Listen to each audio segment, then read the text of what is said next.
So guys, mag-diet na tayo akong bana. So sabi niya magda-diet daw siya. Siya lang. Kasi hindi ako pwede mag-diet for now. Kasi may dinadala tayo. So ngayon, naglagay na ako ng ito, organic rolled oats. So, diba? May pa-organic siya. Tapos, hindi ko na siya na-measure, guys. So, this is good for 2 people. So, mag-share kami yan bukas ng umaga. I-prepare namin sa boiled eggs. Tapos, I'm gonna put some chia seeds. Ewan ko ba kung anong pa-social itong ginagawa namin. So, I'll just put maybe 2. Kasi first time namin gumamit ng chia seeds. Baka sa digestion. So, ayan. Tapos, meron kaming mga frozen na strawberry, frozen blueberries.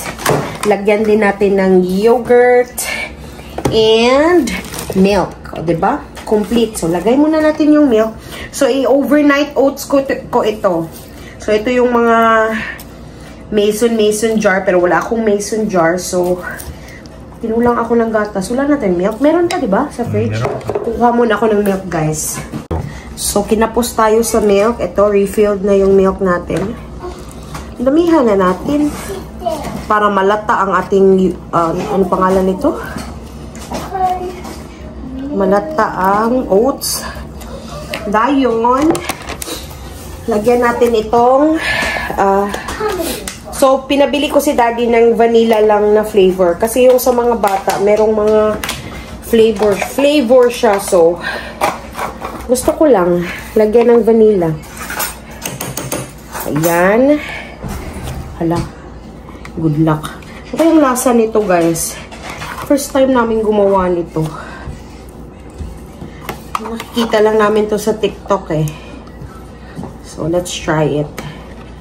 Tama na siguro yun, Daddy, no? Sakto na. Okay. And then, sarap talaga ng yogurt na to. Itong brand na to, favorite ko to, Activia.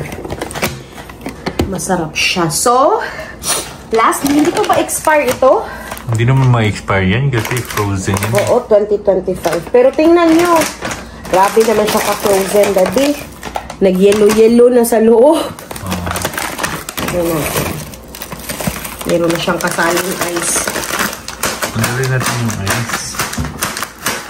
Tanggalin natin yung ice. Di ko na lang dadamihan ito kasi wild to. Wild blueberries. Sour to eh. Ito. Itong strawberry ang ilalagay natin.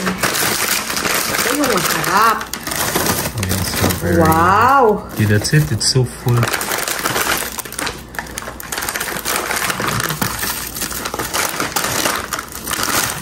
Okay, that's it. So, ayan na yung itsura, guys. Yan. So, ang gagawin natin dyan is lalagay lang natin sa fridge. I-overnight natin siya sa fridge. Okay na yan, Daddy? Sobrang puno. So, tingnan natin kung anong kalalabasan nito bukas. Okay. Ready na yan. So, bukas na yung continuation ng video kasi i-check muna natin kung anong kalalabasan at anong lasa niya bukas, guys. Good morning, everyone. So, now I'm gonna show you yung ginawa ko kagabi. Hi, Kayla. Hi. We're going to school. Yeah, we're going to work in school. So, we are already prepared. We're just gonna have breakfast. And this is what I made last night. Ayan, yung overnight oats na ginawa ni Mommy. Masarap naman siya. Oo. Ayan, oh. Para na siyang tumubo na yung oats. Tapos, ayan. Mixed na siya talaga, as in super mixed. Hindi na siya... Ready to plant na? Yeah. Hindi na siya, hindi na siya watery. Very creamy na siya. Ayan, oh. Tapos, ito yung side dish. Boiled eggs.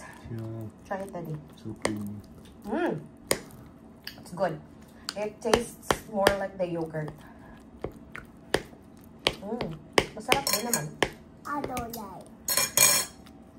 So, yan yung breakfast ni Daddy. Careful, Daddy. It's already spilling. Kain na, Daddy. Let's see. Breakfast na kami, guys. Kasi malilate na naman ulit kami. Takbo ulit. Takbo ulit. So, yun lang. Just sharing kung ano yung ginawa ko last night. It's a healthy choice sa mga nagda-diet. So, yan na yun. Sa mga nagda-diet na kagaya ko. Ano? Kagaya mo? Okay, that's Diet it, guys. Diet ko, no? That's it. Thank you so much for watching. And you guys have a good day ahead.